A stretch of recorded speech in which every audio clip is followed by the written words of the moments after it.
ছয়টা করবে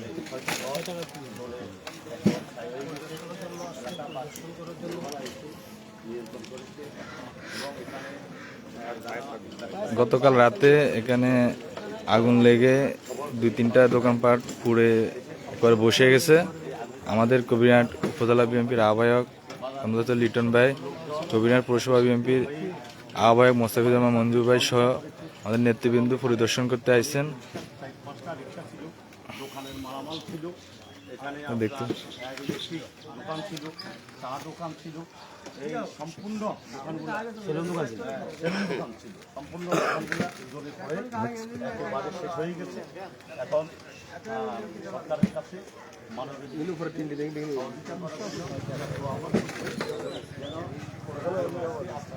প্রধান অতিথি আমাদের উপজেলা বিএনপির আহ্বায়ক এই সুন্দরবনের কৃতি সন্তান যারা কমরুদ্দিন চৌধুরী লিটন উপস্থিত আছেন। আমাদের কবিরহাট পৌরসভা বাংলাদেশ জাতীয়তাবাদী দল বিএনপি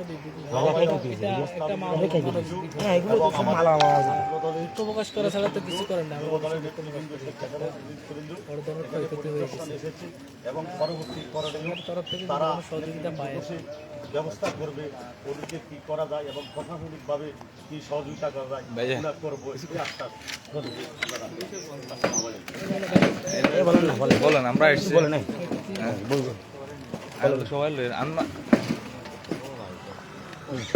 আমরা তো আসছি আসলে যে এই ঘটনা শুনে আমরা আসছি।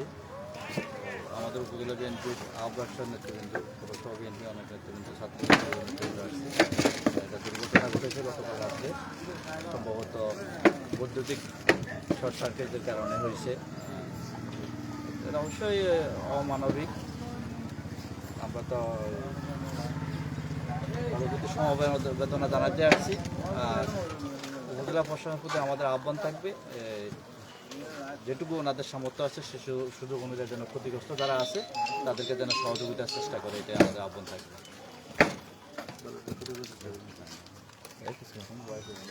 কালামাসি বাজারে গতকাল ভোরাত্রে 6টা ঘর আগুনে ভস্মীভূত হয়েছে। আসলে এটা অনাকাঙ্ক্ষিত ঘটনা ঘটেছে। এখানে বিশেষ করে ঘরগুলা যারা ভাড়াটিয়া ছিল তারা বেশি ক্ষতিগ্রস্ত হয়েছে। বিশেষ করে 7টা ছাগল ছিল একটা ঘরের মধ্যে। সেই ছাগলগুলা জীবন্ত, এই ছাগলগুলা সম্পূর্ণ ভস্মীভূত হয়েছে এবং বাজারের ব্যবসায়ীরা যারা আছে তারা অনেক বেশি ক্ষতিগ্রস্ত হয়েছে। আমরা এসেছি, আমরা কবিরহাট উপজেলা বিএনপি, পৌরসভা বিএনপি সকল নেতৃবৃন্দ আমরা এসেছি মালিক এবং ব্যবসায়ী ভাইদের প্রতি সমবেদনা জানাতে। পাশাপাশি আমরা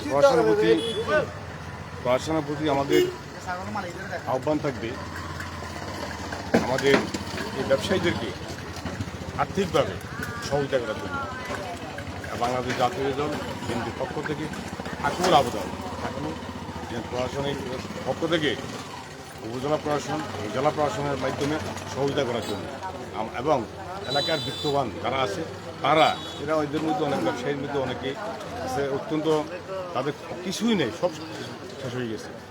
আমি যত আহ্বান রাখবো জড়িয়ে সমাজের মধ্যে যারা এলাকাতে বিত্তশালী আছে, ধনী লোক আছে, তারা ব্যবসায়ীদেরকে আবার পুনরায় ব্যবসা করার জন্য হাত বাড়িয়ে সহযোগিতা করার জন্য উদাত্ত আহ্বান।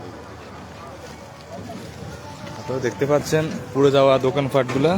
আমাদের নেতৃবৃন্দ আসছেন সমবেদনা জানাতে ব্যবসায়ীদেরকে এবং ঘরের মালিকদেরকে। আসলে 6টা ঘর, একেবারে 6টা ঘর পুড়ে বসে গেছে। এখানে 7টা ছাগল ছিল, ছাগলগুলো একেবারে পুড়ে বসে গেছে। অনেকগুলো অটো রিক্সা ছিল এখানে সার্জ দিয়েছিল, দেখতে পাচ্ছেন। যেমন ঘরের মালিক এবং ব্যবসায়ীরা যেন এই ক্ষতি কাটিয়ে উঠতে পারে, সকলে দোয়া করবেন। যারা লাইভে সংযুক্ত ছিলেন সবাইকে ধন্যবাদ। আসসালামু আলাইকুম।